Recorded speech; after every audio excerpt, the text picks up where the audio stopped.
नमस्कार सर। हाँ सर साहब भगत जी। क्या शुभ नाम है जी आप जी का? मेरा नाम भक्त दुष्यंत दास है। सर कहाँ से आए आप? मैं ग्राम रानी तराई, तहसील डौंडी लोहारा, जिला बालोद, छत्तीसगढ़ से आया हूँ। सर क्या काम करते हैं आप? सर मैं अभी पुरुष स्वास्थ्य कार्यकर्ता में ट्रेनिंग किया हूँ और अभी अपने गांव के पास ये है, उसमें प्राथमिक चिकित्सा का कार्य करता हूँ। सर परम संत सतगुरु रामपाल जी महाराज की शरण में आने से पहले आप कौन सी भक्ति करते थे? मैं परम सदगुरु रामपाल जी महाराज के शरण में आने से पहले कबीर पंथी दामाखेड़ा से भक्ति लिया था। वहाँ का जो महंत है, मैंने जो गांव में कड़िहार बना के रखते हैं, उनसे मैं गुरु दीक्षा लिया था। तो वहाँ मुझे जो मंत्र दिए थे 5 नाम, तो 5 नाम का जो मंत्र दिए थे, लेकिन उसका जो है कैसे, किस विधि से और किस नियम से कैसे उसका जाप करना है, पालन करना है, इसके बारे में मुझे कोई सटीक जानकारी नहीं दिया था, जिसके कारण से मैं जो है मैंने थोड़ा सोच में था कि वहाँ कबीर पंथी में ये था कि एक मूल संध्या पाठ है जो शाम के समय आरती करते थे, और उसमें प्रथम बार में बोलते हैं कि श्वास श्वास पे नाम ले, बीता श्वास मत खोए, न जाने यह श्वास का आवागमन न है। तो मैं ये सोचता थी कि ऐसा कोई जो मंत्र दिए हैं इसमें कोई विधि नहीं बताए हैं कि इसको श्वास श्वास पे नाम को सुमिरन कैसे करना है, और ये बताते हैं कि जो गुरु जी बताते हैं कि सतनाम, सार नाम और सार शब्द, इसके बिना जो है मुक्ति हो ही नहीं सकती है। और आप ये सब चीज़ का जब नियम में मर्यादा में रह के पालन करोगे तभी मुक्ति हो पाएगा। और हमें जो मंत्र दिया है उसमें ना तो कोई नियम है, ना कोई मर्यादा है, ना ये कोई बताया नहीं कि ये सतनाम है कि सार नाम है या सार शब्द है और इसका सुमरन कैसे करना है। तो मैं जब गुरु जी का जो है सत्संग सुना साधना चैनल में, तो मेरे को लगा कि वास्तविक में जो हमें भक्ति मार्ग बताए हैं ये अधूरा है और तत्व ज्ञान से जो है रहित है। तो मैं गुरु जी के शरण में आया और यहाँ से नाम दीक्षा लिया हूँ। सर जब आप बता रहे थे दामाखेड़ा से आप नाम उपदेश लेके भक्ति करते थे, तो क्या भक्ति देते थे, क्या मंत्र जाप करने के लिए देते थे वो आपको? दामाखेड़ा वाले जो है 5 नाम देते थे। आदि नाम, अजर नाम, पताली शब्द, सिंधु नाम, यही नाम हंस को काम, पकड़ो कुंजी, खोलो कपाट, पांजी चढ़ी मुल्की घाट, धर्मभूत का बांधव बोला, धर्मदास अजय मुख बोला, 5 नाम यह प्रमाण, जो हंसा को ले सतलोक समान। ये नाम जो देते थे दामाखेड़ा वाले, तो मैं जो है अपने महंत जी से जाके पूछा हूँ कि महंत जी इसमें जो है बताते हैं कि ओहम सोहम तत्व विचारा बंख नाल में किया समारा, मन को मार गगन चिढ़ जाए, मान सरोवर बैठ नहाए, ये मूल संध्या पाठ में जो बोलते हैं, तो इसका अर्थ क्या है? तो वहाँ हमारी जो महंत जी बताए कि भाई ये जो है ओहम है, ये सोहम है। तो मैं बोला कि भाई इंगला पिंगला सुषमा नाड़ी कहते हैं, तो ये इंगला पिंगला सुषमा नाड़ी क्या हुआ? तो फिर बोलते हैं ये इंगला है, ये पिंगला है, ये सुषमा नाड़ी है। तो मैं बोला कि वही ओहम, वही सोहम, वही इंगला, वही पिंगला, ऐसा तो हो ही नहीं सकता। तो फिर मैं थोड़ा सा ये हो गया। फिर मैं बोला कि यहाँ दामाखेड़ा पंथी में जो है चौका आरती बनाने का जो प्रथा है कि चौका आरती हर कार्यक्रम में, जाए वो छठी का कार्यक्रम हो, चाहे विवाह का कार्यक्रम हो, चाहे मन्नी का कार्यक्रम हो, उसमें चौका आरती वगैरह बनवाते थे। तो मैंने बोला कि मूल संध्या पाठ में लिखा है कि घट का चौका कर उजियारा, हित का संपुट कर ले मूला, यह नैनन साहेब को चूला, अहंकार अभिमान विडारा, घट का चौका कर उजियारा। तो इसमें घट का चौका लिखा है, ना कि घर का चौका। और यहाँ तो है घर का चौका करते हैं, लेकिन घट में जो अवगुण रूपी जो अंधकार है वो तो जस का तस है, इसके बारे में तो कुछ सही ढंग से ज्ञान मिल नहीं रहा है। तो मैं थोड़ा सा बहुत अपने आप में महसूस करने लगा कि मेरे को सही ज्ञान नहीं मिल रहा है और जो भक्ति नहीं मिल रहा है, तो मेरा उद्धार कैसे होगा, मुझे मुक्ति कैसे मिलेगा? मैं अपने आप में जो है थोड़ा तड़पने लगा। तो फिर गुरु जी के शरण में आया हूँ। सर परम संत सतगुरु रामपाल जी महाराज की शरण में आप कैसे आए? मैं परम संत सतगुरु जी रामपाल जी महाराज के शरण में साधना चैनल में गुरु जी का सत्संग सुना हूँ। और एक दिन मैं अपने फूफा जी के गांव अरमरी कला गया था, तो वहाँ फूफा जी जो है बताया कि एक पम्पलेट दिया सदगुरु जी का, और ज्ञान गंगा की पुस्तक दिया और बोले कि आप साधना चैनल में 7:55 को जो है कार्यक्रम देता है गुरु जी का, वो आप कार्यक्रम सुनिए।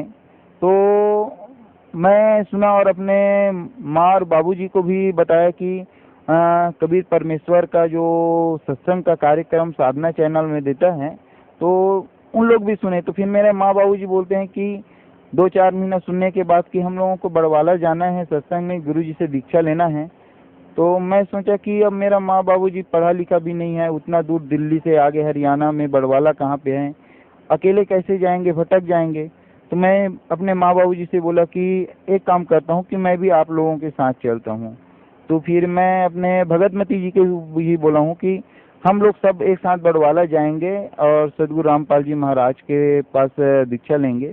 तो मेरा भगतमती जी जो है अपनी मेरा भाई बहू यानी अपने उसकी देवरानी जी को भी बोली, तो उन लोग भी तैयार हो गए। तो हम लोग सब आए यहाँ और सदगुरु के शरण में आके जो है नाम दीक्षा लिए हैं। सर, परम श्री सतगुरु रामपाल जी महाराज से नाम उपदेश लेने के बाद आपको क्या लाभ मिला? परम सदगुरु रामपाल जी महाराज जी से नाम दीक्षा लेने के बाद मुझे सबसे प्रथम लाभ तो ये हुआ कि मेरा जो ज्ञान का जो है दरवाजा खुल गया, क्योंकि आज तक मैं जो है अंधेरे में भटक रहा था। दूसरा चीज मैंने अनुभव किया है कि आज तक हम जो भक्ति मार्ग कर रहे थे इससे कोई खास लाभ नहीं मिल रहा था। जो रूढ़िवादी और रीति रिवाज से जो भक्ति कर रहे थे वही चल रहा था। अभी लेटेस्ट की घटना है, इसी सितंबर की बात है, 4 सितंबर को मेरे को 10-15 दिन पहले जो है मेरा जो दस्त है उसमें जो है ब्लड जा रहा था। मैं सोच रहा था कि ये क्या है। तो मैं क्योंकि चिकित्सा विभाग से ही जुड़ा हूँ, तो पहले ब्लीडिंग बंद करने के लिए जो है दवाई वगैरह लेके देखा, उसके बावजूद भी ब्लीडिंग बंद नहीं हो रहा था। तो फिर मैं शहीद हॉस्पिटल है दिल्ली राजरम में, वहाँ जाके डॉक्टर तिवारी सर से चेक कराया। तो तिवारी सर ये बताया कि आपको जो है टाइल्स वगैरह प्रॉब्लम तो नहीं है, लेकिन अंदर से ब्लीडिंग हो रहा है। उस बीमारी का नाम बताया, प्रोक्टोस्कोपिक में चेक करने के बाद हेमोराइड का प्रॉब्लम है और ये जो है ऑपरेशन से ही ठीक हो सकता है। तो मैं वहाँ से फिर वापस आ गया कि तैयारी में 1-2 दिन के बाद आऊँगा, फिर ऑपरेशन करवाऊँगा। फिर घर आने के बाद मैं अपने भक्तमती को बताया कि भाई मेरे को ऑपरेशन करवाना है और 1-2 दिन के बाद जानना है। तो भक्तमती बोले कि सदगुरु रामपाल जी महाराज तो बड़े बड़े बीमारी को ठीक कर सकते हैं, तो आप पहले उसके पास अर्जी लगा लीजिए, क्योंकि जब बड़े बड़े बीमारी ठीक हो सकते हैं आपका छोटा मोटा बीमारी क्यों ठीक नहीं हो सकता है। तो मैं 6 तारीख के डेट में अर्जी यहाँ लगाया। तो उस डेट में क्या है सत्संग चालू था, तो भगत जी लोग बोले कि अभी 3 दिन तक के 6-7-8 को जो है अभी अर्जी नहीं लिखेंगे, गुरु जी मना किया है, उसके बाद आप अर्जी लगा सकते हैं। फिर मैं ये सोचा कि मेरा जो है ब्लीडिंग बढ़ रहा है, ज़्यादा ब्लीडिंग बढ़ जाएगा तो तकलीफ हो जाएगा। तो मैं ये सोच के जो है ऑपरेशन करवाने के लिए हॉस्पिटल चला गया। वहाँ ऑपरेशन करवाया। ऑपरेशन करवाने के बाद जो है 2-3 दिन के बाद वहाँ से डिस्चार्ज कर दिया। अब वहाँ से आने के बाद भी हॉस्पिटल में भी और वहाँ आने के बाद भी मेरा जो है ब्लीडिंग जो है बंद नहीं हो रहा था। फिर मैं परेशान हो गया कि अब कैसा करूँ, ऑपरेशन भी करवा लिया, उसके बावजूद भी ब्लीडिंग बंद नहीं हो रहा है। तो फिर मैं वापस जो है 13 तारीख को फिर अर्जी लगाया गुरु जी के पास कि गुरु जी मैं अब बहुत परेशान हूँ, दवाई खाया, दवाई से ठीक नहीं है, ऑपरेशन करवाया, ऑपरेशन के बाद भी ब्लड जा रहा है। तो फिर भगत जी बताया कि आपका अर्जी स्वीकार कर लिया, 101 नंबर में जो है आपका अर्जी है और आप शाम को 6 बजे इसका जो है समाधान आप पूछ लेना। फिर मैं बाद में फिर फ़ोन लगाया तो बताया गुरु जी कि आपको जो है ज्योति के लिए संकल्प लेना है, गुरु जी का आदेश है। तो मैं गुरु जी के जो जहाँ हम लोग पूजा करते हैं गुरु जी के ये के सामने, वहाँ पे गुरु जी का दंडवत प्रणाम किया और संकल्प लिया कि हे बंदी छोड़, आप मेरे सभी दुखों और कष्टों का निवारण करें, आप ही मेरे परमपिता परमात्मा हो। मुझसे जो गलती हो गई कि मैं आपके ऊपर विश्वास नहीं किया और इतना बड़ा और ऑपरेशन करवा लिया और ये किया, लेकिन फिर भी मुझे कोई परेशानी से जो है छुटकारा नहीं मिल रहा है। तो फिर जैसे ही मैं संकल्प लिया और 24 घंटे के बाद जो है मेरा जो दस्त में जो ब्लड जा रहा था वो परेशानी दूर हो गया। ये मुझे अभी वर्तमान में ही लाभ मिला है। सर, पहले जब आप भक्ति करते थे दामाखेड़ा से नामदान लेने के बाद उससे आपको कोई लाभ नहीं मिल रहा था, फिर आपने परम संत सतगुरु रामपाल जी महाराज की शरण में आए और उनसे नाम उपदेश लिया, तो सबसे बड़ा लाभ तो ये मिला कि आपका आध्यात्मिक जो योग बता रहे हैं आप, वो खुल गए, आपको पता चला कि भाई किसकी भक्ति करनी चाहिए, कैसे करनी चाहिए। कबीर परमात्मा ही मोक्षदायक हैं, उनकी भक्ति करनी चाहिए और उसी भक्ति से हम सतलोक जा सकते हैं। वो भक्ति परम संत सतगुरु रामपाल जी महाराज के पास है, तो आपको मोक्ष का मार्ग मिला। और दूसरा, आपको जो लाइलाज बीमारी थी, जिसका आप दवाई भी ले चुके थे, आप ऑपरेशन भी करवा चुके थे, फिर भी आपको कोई लाभ नहीं मिल रहा था, सतगुरु रामपाल जी महाराज की मात्र आशीर्वाद से ही आप ठीक हो गए। तो सर, भक्त समाज को आप क्या संदेश देना चाहते हैं? मैं तो भक्त समाज को ये कहता हूँ कि हम लोग शुरू से कबीर पंथी से दामाखेड़ा से जुड़े थे और वहाँ कबीर साहब की जीवन चरित्र में जो पढ़ते थे कि कबीर साहब जो है उस अपने निज स्थान से जो है एक तालाब में कमल के फूल में प्रकट होते हैं और अपने जो जीवन चरित्र को जो जैसे करते हैं कि एक बिना ब्याहे बच्चिया के दूध को ग्रहण करके जो है अपना परवरिश करते हैं। तो ये जो है कबीर सागर में तो ये चीज उसका कबीर परमेश्वर का तो जीवन चरित्र लिखा है, लेकिन आज तक हमारे पंथ में के कबीर पंथ के कोई अन्य धर्म गुरु जो है इस बात को जो है वेदों के द्वारा जो है प्रमाणित करके नहीं बताया है। जो वेदों में कई वर्षों पहले जो है रूबारूब लिखा है कि वो परमात्मा जो है तीव्र वेग से बिजली के समान आते हैं और एक कमल के फूल पुष्प में पानी में जो है प्रकट होते हैं और बिना ब्याहे बच्चिया के द्वारा जो है अपने दूध का ग्रहण करके अपने जीवन परवरिश करते हैं। तो ये तत्व ज्ञान जो वेदों में छिपा है, इसको सदगुरु रामपाल जी महाराज के अलावा आज तक कोई संत कोई गुरु जो है नहीं बता पाया है। तो मैं भक्त समाज को ये कहना चाहता हूँ कि ये पूरे 21 ब्रह्मांड में बंदी छोड़ सदगुरु रामपाल जी महाराज के अलावा आज किसी के पास तत्व ज्ञान नहीं है, क्योंकि आज हम जो है अपने ही वेदों को जो है सही ढंग से झांक नहीं रहे हैं, सही ढंग से ग्रहण नहीं कर रहे हैं, अध्ययन नहीं कर रहे हैं, बल्कि सभी धर्म गुरुओं की जो मनमुखी रूप से लोक वेद जो बताए उसको जो है सुन रहे हैं। जबकि हमारे श्रीमद् भगवद गीता में अध्याय नंबर 15 के श्लोक नंबर 1 में इसमें से 4 में स्पष्ट लिखे कि संसार रूपी वृक्ष में जो है ऊपर की ओर जड़ और नीचे की ओर जो शाखा है, इसको जो है जड़ से लेकर शाखा और पूरे पत्ते तक जो सही सही उसके पाठ को बता देगा, वही तत्वदर्शी संत है।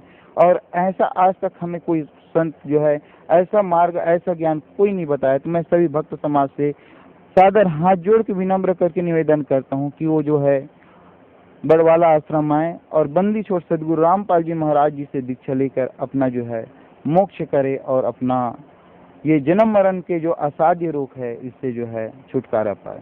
सर, पहले आप दामाखेड़ा से जुड़े हुए थे और एक बहुत बड़ी विडम्बना और बहुत बड़ा एक मैं समझता हूँ बहुत बड़ा दुख का कारण है कि इसी समाज में नकली कबीर पंथ भी फैला हुआ है और उनमें सबसे अहम भूमिका दामाखेड़ा वालों ने निभाई है। तो वहीं से आप जुड़े हुए थे। तो सर, फिर आपने वहाँ से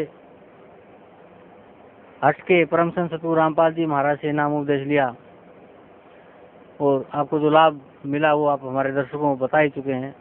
तो सर, मैं आप जी से यही प्रार्थना करता हूँ कि जो साधक जो भगत आज भी दामाखेड़ा से जुड़े हुए हैं, उन भक्तों को विशेष तौर पे आप क्या कहना चाहते हैं? मैं भक्त समाज से जो दामाखेड़ा जुड़ा हुआ है इसको ये बताना चाहता हूँ कि दामाखेड़ा वाले ये गारंटी और दावा करते हैं कि जो वंश 42 के द्वारा जो है नाम दीक्षा लेते हैं उसी की मुक्ति होगी, बाकी अन्य किसी अन्य कबीर पंथी से जो है नाम दीक्षा लेते हैं उसकी कभी मुक्ति नहीं हो सकती है।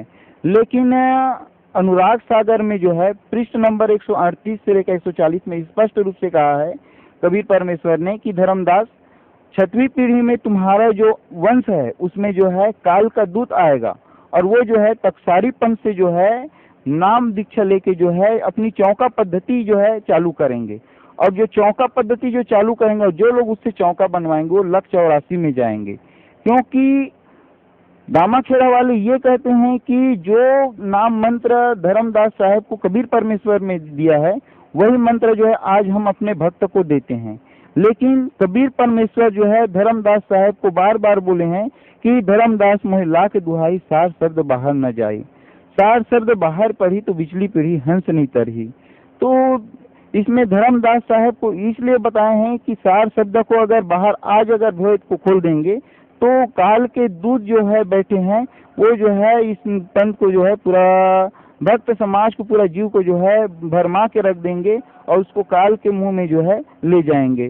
तो मैं ये कहता हूँ कि आज तक जो है दामाखेड़ा वाले जो बात जो बोल रहे थे कि वंश 42 के अलावा जो है किसी अन्य के साथ मुक्ति नहीं हो सकती है, तो मैं यही कहूँगा कि ये बात जो है निरर्थक है, क्योंकि उसमें कबीर सागर में ये भी लिखा है कि प्रत्येक वंश जो है 25 वर्ष और 20 दिन के गद्दी में रहेंगे। लेकिन ऐसे कबीर पंथ दामाखेड़ा में जो है 15वीं पीढ़ी चल रहे हैं, लेकिन ऐसा उसके जो नियम में जो है कोई भी पंथ जो है वस्तु स्थिति में नहीं चल रहे हैं। तो मैं ये कहता हूँ कि अपने सदग्रंथ को देखिए, कबीर सागर में जो लिखा बात है उसको एक बार अध्ययन करिए। सदगुरु रामपाल जी महाराज की आप सत्संग सुनिए।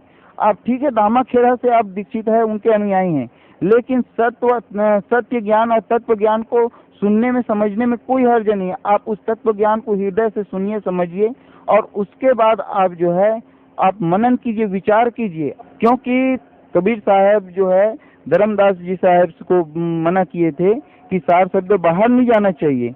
आज 15वीं पीढ़ी में फिर वो धर्मदास के वंश जो बता रहे हैं उसमें जो है वो सार शब्द कहाँ से आ गए?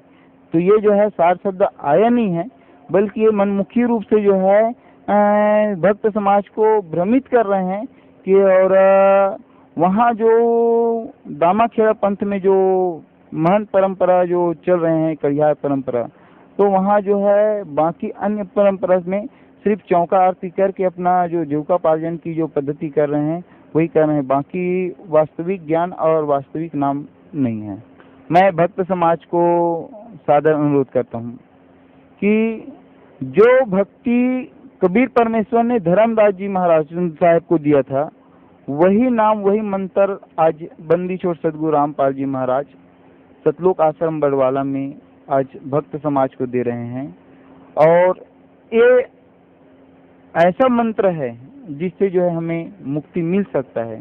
तो मैं भक्त समाज से अनुरोध करता हूँ कि वो बड़वाला में आए और अपना मुक्ति करवाएं। जी धन्यवाद आपका, बहुत बहुत।